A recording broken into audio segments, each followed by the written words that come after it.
আসসালামু আলাইকুম। সকালে কেমন আছেন? আজ আপনাদের জন্য গরুর মগজ রান্নার রেসিপি নিয়ে এসেছি। গরুর মগজ রান্না করা খুবই সহজ। ভিডিওতে দেখানো মতো প্রথমে মগজগুলোকে এভাবে পরিষ্কার করে নিতে হবে। মগজ যদি ফ্রোজেন হয় তাহলে 1-2 ঘন্টা আগে অবশ্যই মগজকে সাদা পানিতে ভিজিয়ে নিতে হবে। এরপর ঠিক ভিডিওতে দেখানো উপায়ে মগজ পরিষ্কার করে নিতে হবে।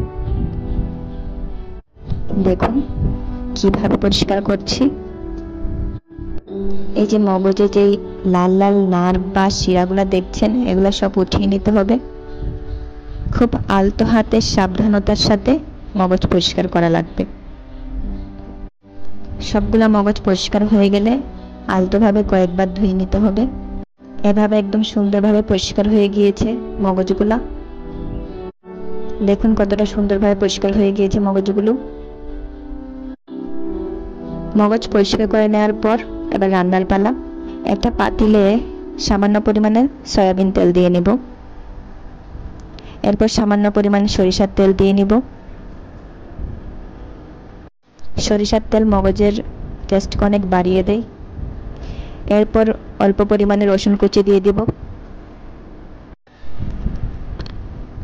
রসুন কুচিকে নেড়ে ছেড়ে ভালো করে এরপর পেঁয়াজ কুচি দিয়ে দিব। পেঁয়াজ কুচিও সামান্য নেড়ে ছেড়ে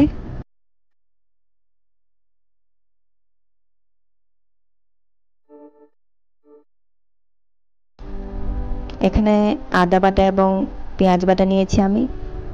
এর থেকে আদা বাটা দিয়ে দিব। আদা বাটা দিয়ে এরপর ভালো করে নেড়ে ছেড়ে নিব। সামান্য পরিমাণে লবণ দিব। লবণটা অবশ্যই আপনাদের টেস্টের উপর এবং মগজের পরিমাণের উপর। এখানে 3টা মগজের জন্য আমি 2 থেকে 2.5 চামচ মতো লবণ দিয়েছি। এরপর পেঁয়াজ বাটা দিয়ে দিব। পেঁয়াজ বাটা দিয়ে ভালো করে নেড়ে ছেড়ে নিব। আসলে মগজে বাটা মশলা দিলে টেস্টটা অনেক ভালো হয়। এরপর সামান্য পরিমাণে পানি দিয়ে নেড়ে ছেড়ে নেব। হলুদ দিয়ে নিব। হলুদের কাঁচা গন্ধ যাতে চলে যায় তাই ভালো করে নেড়ে ছেড়ে নিব।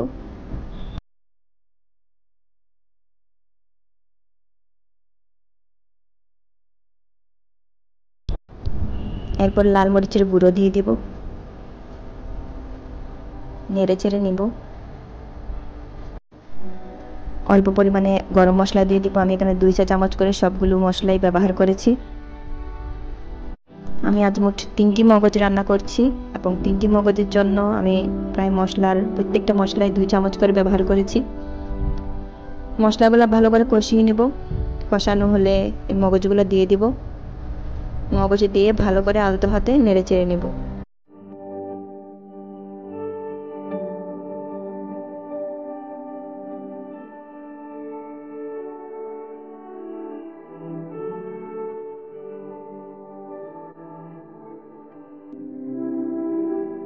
অপরদিকে পানি বসিয়ে দিব গরম হতে।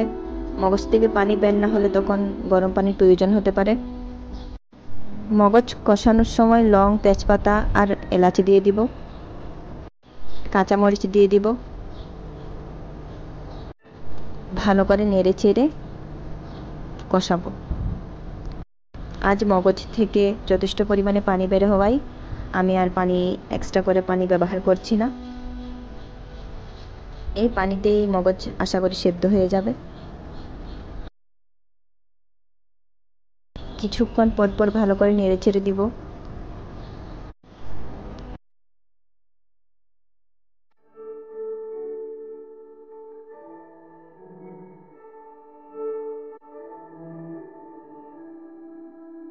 ত্রিশ মিনিট পর মগজ প্রায় হয়ে এসেছে। মগজ রান্না প্রায় শেষের দিকে। এখন ধনিয়া পাতা কুচি দিয়ে দিব। ধনিয়া পাতা মগজের টেস্টকে বাড়িয়ে দেয় অনেক।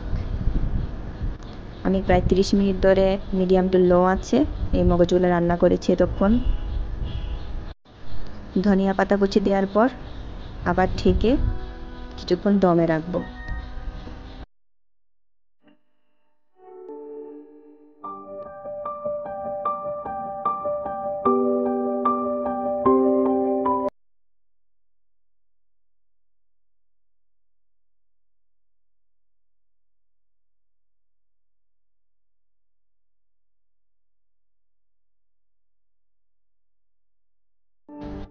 অন্য পাশে চিংড়ি শুটকি দিয়ে ছোটো দেশি আলু রান্না হচ্ছে, আমার খুবই প্রিয় তরকারি। আমি আসলে আমার মামি আর খালার বাসায় বেড়াতে এসেছি, তো আমার খুবই পছন্দ এই চিংড়ি শুটকি দিয়ে আলু রান্নাটা।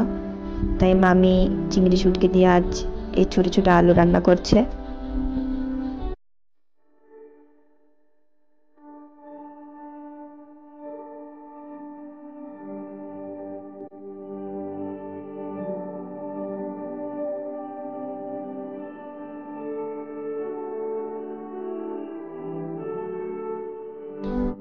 আমাদের মগজ রান্না হয়ে গিয়েছে, এখন টেস্ট করার পালা। দেখতে খুবই ইয়াম্মি লাগছে, আশা করি খেতেও ভালো লাগবে।